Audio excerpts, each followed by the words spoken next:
Bonjour, c'est toujours le 9 novembre et nous sommes dans le cadre de notre formation dans Colossiens chapitre 3.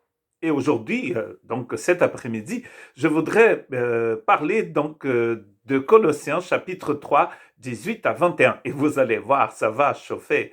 Là, du coup, je ne vous donne pas mon adresse, vous ne savez pas où j'habite. Voilà, lisons ce texte de Paul. Femme, que chacune soit soumise à son mari comme il convient dans le Seigneur.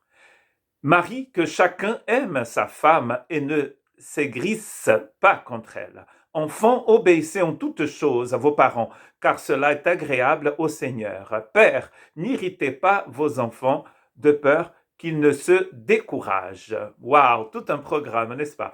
Nous sommes dans ce chapitre 3 dans le cadre des relations du chrétien. Et il y en a 5 ici. Nous en avons déjà vu 2 et celle-ci, c'est la troisième. Donc la première relation qui va du chapitre 1, verset 1 à, pardon, chapitre 3, verset 1 à 8, c'est la relation du disciple du Christ avec le Christ lui-même.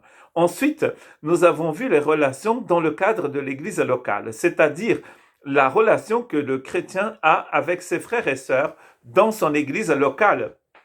Pourquoi Église locale? Parce que c'est les choses dont il nous parle dans le chapitre 3, verset 9 à 17, ne peuvent pas être pratiquées à distance. Il ne s'agit pas là des relations que nous pourrions avoir avec des chrétiens chinois ou des chrétiens d'Afrique du Sud, sauf si vous habitez en Chine ou en Afrique du Sud. C'est-à-dire que ce sont des choses que nous devons pratiquer dans la vie de tous les jours avec les frères et les sœurs.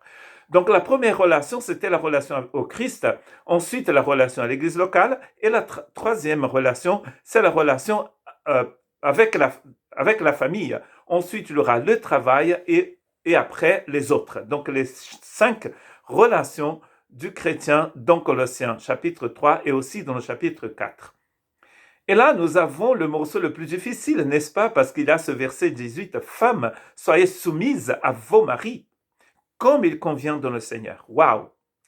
N'est-ce pas incroyable? Nous allons passer un peu plus de temps sur ce verset pour essayer de comprendre ce que ça veut dire. Et est-ce que c'est quelque chose qui n'était valable que pour l'époque de Paul, ou c'est aussi valable pour tout le temps, pour aujourd'hui aussi? C'est un texte que les maris ils aiment beaucoup et les femmes moins, n'est-ce pas? Par contre, le verset 20, nous les maris, peut-être nous n'aimons pas trop, parce qu'il va parler aussi aux maris. Par exemple, nous allons trouver ce verbe se soumettre dans beaucoup de textes du Nouveau Testament. Par exemple, dans Éphésiens 5, 21, vous soumettant les uns les autres dans la crainte du Christ. Très intéressant que dans Éphésiens 5, Paul va dire que les femmes doivent se soumettre à leur mari. Mais dans le verset 21, il dit que chaque chrétien doit se soumettre les uns les autres. De la même manière que nous devons nous aimer les uns les autres, nous devons nous soumettre aussi. Le verbe se soumettre vient en fait, était utilisé pour l'armée. Oh là là, c'est encore pire. Plus on essaie d'expliquer ce texte, peut-être plus ça devient compliqué. Mais non, pas du tout. C'est pour mettre un peu de l'ordre, en quelque sorte. Si j'ose expliquer ce texte. Je suis allé dans le Nouveau Testament et j'ai vu dans ma Bible en grec et en anglais les endroits où ce texte, où ce mot apparaît. Par exemple, dans Luc 2, 51, il nous dit que Jésus, donc vous pouvez lire le texte, j'ai le texte en anglais devant mes yeux, Jésus est rentré à Nazareth et il était soumis à ses parents. Donc vous voyez que Paul dit que les femmes doivent être soumises à leur mari. Mais ici, c'est Jésus qui se soumet à ses parents, à Marie et à Joseph. C'est-à-dire que pendant tout le temps où il a vécu chez eux, il était soumis à leur autorité. Est-ce que ça veut dire que Jésus est inférieur à Joseph et Marie? Mais non, on sait bien que Jésus est supérieur, pas qu'à Joseph et à Marie, mais il est supérieur à tout être humain. Et pourtant, Jésus va se soumettre à ses parents. Très intéressant, je trouve ce texte. Peut-être vous ne le trouvez pas. Luc 10, 17, nous allons trouver aussi le même verbe. Et là, c'est les 70 disciples qui ont été envoyés en mission par Jésus quand ils reviennent, ils disent les démons se sont soumis en fait à, leur, à, à eux par le nom de Jésus. Donc là, nous savons qu'il n'y a pas de relation entre les démons et les disciples. Et Jésus, ce n'est pas la même histoire que dans Luc, où Jésus va se soumettre à ses parents, mais là, on voit bien qu'il a une autorité. Hein. Ici, c'est peut-être le terme que nous n'aimons pas trop. Il a une autorité sur ses esprits et eux, ils doivent se soumettre. Mais ce n'est pas la même histoire pour la femme et le mari, parce que pour la femme et le mari, il a une relation, parce qu'il va d'ailleurs demander au mari d'aimer la femme. On peut trouver d'autres textes aussi. Donc, Romains chapitre 8, 20, il est écrit que la création, en fait, a été soumise. Donc là, c'est plus dans une relation avec des personnes, mais c'est la nature elle-même qui se soumet. Hein. Il y a plein de textes comme ça où il y a le mot soumission. Le verset que j'aime beaucoup, c'est le premier que j'ai utilisé, où on voit bien que Jésus se soumet en fait à ses parents, même en étant fils de Dieu. Mais nous allons trouver cela aussi dans 1 Corinthiens 11, 3. Je veux cependant que vous sachiez que Christ est le chef de tout homme, que l'homme est le chef de la femme et que Dieu est le chef de Christ. Très intéressant. Ce que tous ces textes nous montrent, c'est que Dieu est un Dieu d'ordre. Et cet ordre est très intéressant. Vous allez voir qu'il va s'équilibrer quand on va parler du mari, parce que pour l'instant, on ne parle que de la femme. Mais là, même le Christ se soumet au Père. Le Fils se soumet au Père. Est-ce que le Fils est inférieur au Père? Mais non, on sait bien qu'il n'est pas inférieur au Père. Mais il se soumet au Père. Il a une soumission de la part du Fils au Père. Et ça montre que le verbe se soumettre ici, là, le mot, peut-être dans nos cultures d'aujourd'hui, c'est très négatif, mais l'idée de Paul n'était pas négative. Il ne voulait pas que les gens comprennent que la femme était inférieure. Et d'ailleurs, on va encore trouver un texte dans 1 Corinthiens, avant de lire Galates, 1 Corinthiens 15, 28, et lorsque toutes choses lui auront été soumises, alors le Fils lui-même sera soumis à celui qui lui a soumis toutes choses, afin que Dieu soit tout en tous. Nous avons déjà vu cette expression ici dans le chapitre 3 de Colossiens. Christ soit tout en tous. Et ici, c'est Dieu tout en tous. Le Fils se soumet au Père. Le Fils, je vous rappelle, n'est pas inférieur au Père, mais il a une soumission du Fils au Père. Donc ça montre qu'il y a un genre d'équilibre qui s'établit ici entre le Père et le Fils. Et d'ailleurs, on peut aussi inclure le Saint-Esprit. Et finalement, on va lire dans Galates 3, 28, il n'y a plus ni juif ni grec, il n'y a plus ni esclave ni libre, il n'y a plus ni homme ni femme, car tous vous êtes un en Christ. Donc ce texte montre bien que Colossiens chapitre 3 verset 18 n'est pas en train de dire que la femme est inférieure à l'homme. Pourquoi? Parce que dans le corps du Christ, dans la nouvelle création, l'homme n'est pas supérieur à la femme. Mais je vous rappelle que dans Colossiens 3, il est en train de parler de la famille.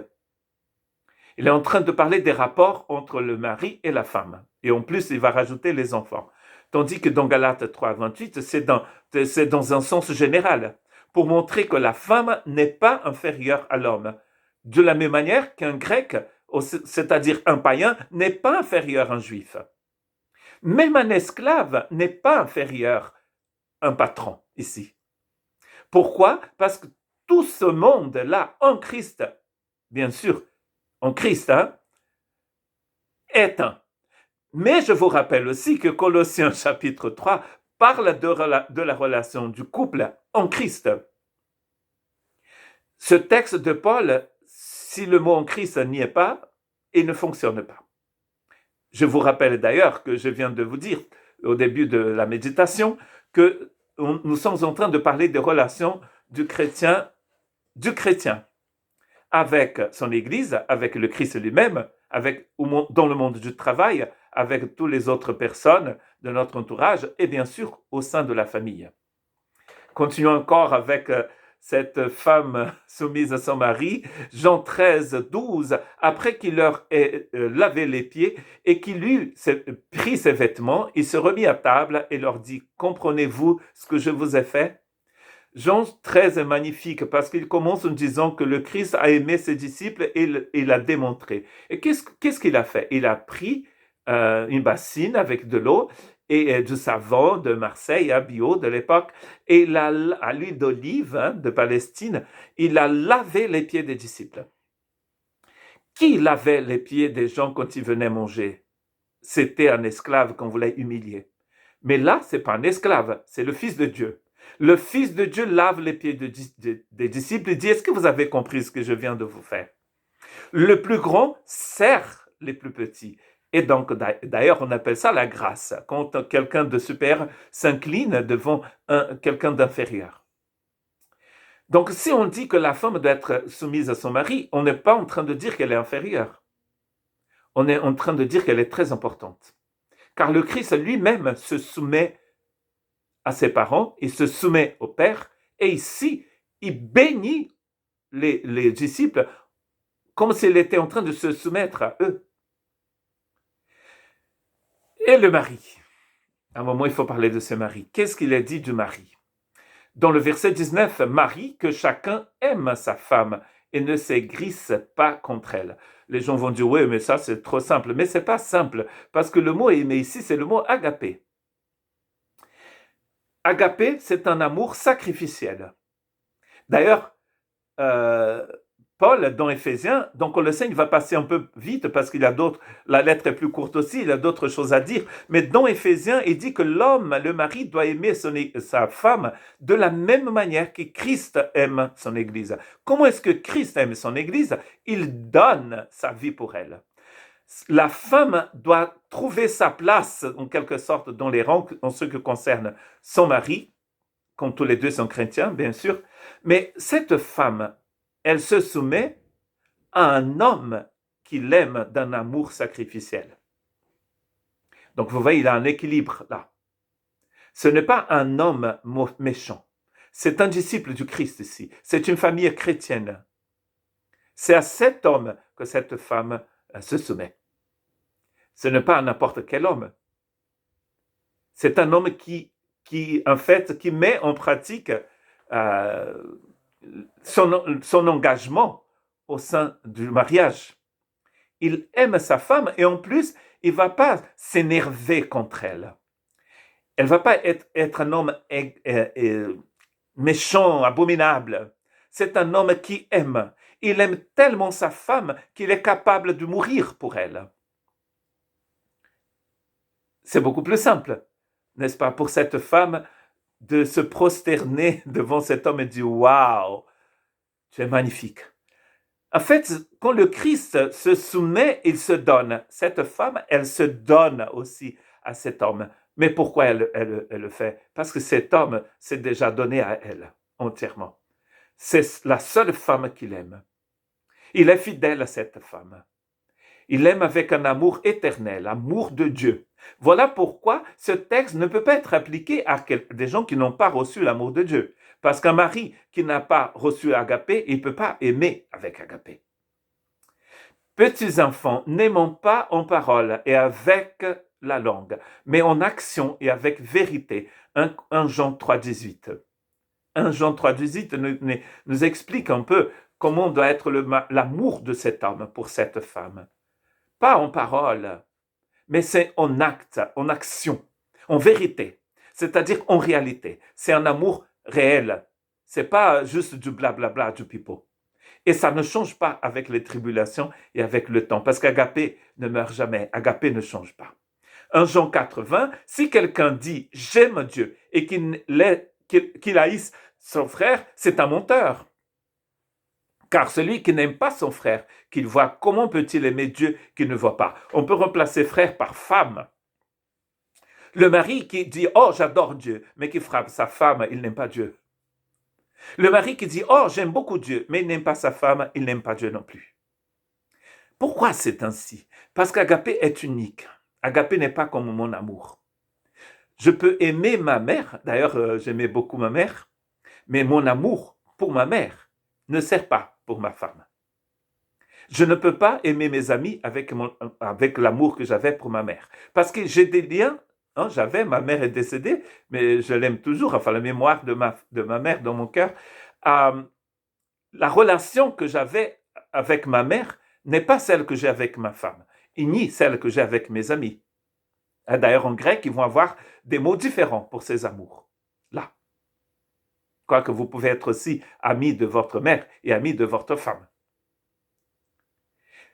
Là, ce que Dieu demande de cet homme, c'est de aimer cette femme comme Dieu l'aime aussi. Aime la femme et aime le mari. La troisième relation ici, ce sont les enfants. Enfants, obéissez en toutes choses à vos parents, car cela est agréable au Seigneur. Et là, j'ai envie de dire que les enfants qui grandissent dans un milieu où les parents s'aiment, en fait, c'est des enfants qui vont forcément aimer les parents. La femme aime le mari qui aime la femme. Les enfants aiment les parents. Et il dit que cela est agréable, n'est-ce pas? Dieu n'est pas un Dieu de confusion Dieu est un Dieu d'équilibre, d'harmonie, de paix. La paix que Dieu a mise dans le cœur de la femme et du mari et des enfants va se voir dans la famille. D'ailleurs, vous voyez les familles où ça marche bien. C'est parce qu'il y a un équilibre dans les relations de la femme avec son mari et des enfants avec les parents. La quatrième chose, ce sont les pères. Très intéressant, il ne dit pas les mères, mais les pères dans le verset 21.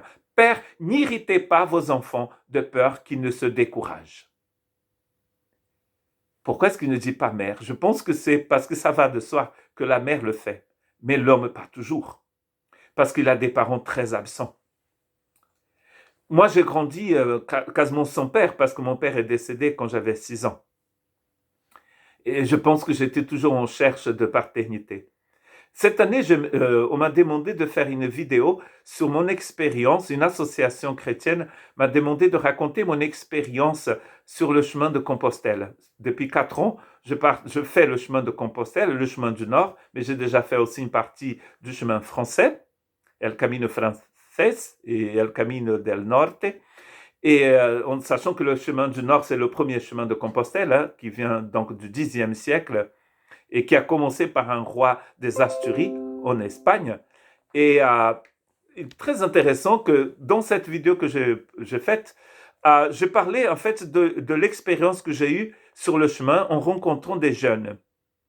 Et je me suis rendu compte que depuis que 2018 que je marche sur le chemin du Nord, je rencontrais des jeunes et j'ai l'impression que ces jeunes sont en quête de paternité. Ils cherchent un père. Ils peuvent passer des heures et des heures en marchant avec des gens qui ont l'âge de leur papa. Et ces jeunes racontent leur vie. Impressionnant. Et moi, je crois que dans le monde aujourd'hui, et peut-être même depuis toujours, il y a eu toujours des gens, des enfants en manque de paternité. Et c'est peut-être pour cela que Paul dit à ses parents, n'irritez pas vos enfants, de peur qu'ils ne se découragent. Protégez vos enfants. Battez-vous pour vos enfants. Oh là là, je suis un père aussi. J'ai 2 filles. Et je sais que cette exhortation est très importante pour moi aussi. Donc, que Dieu vous bénisse. Et lisons les Écritures sans avoir peur. Et sachez une chose, le Seigneur ne va jamais demander aux femmes de se mettre à genoux, d'être esclaves d'un mari, de n'importe qui. Le mot soumission ici est forcément un mot positif. Il est suivi d'agapé, un amour éternel. Donc aimez-vous les uns les autres, protégez votre famille, priez pour les enfants de ce monde qui souffrent justement par manque de paternité. Que Dieu vous bénisse.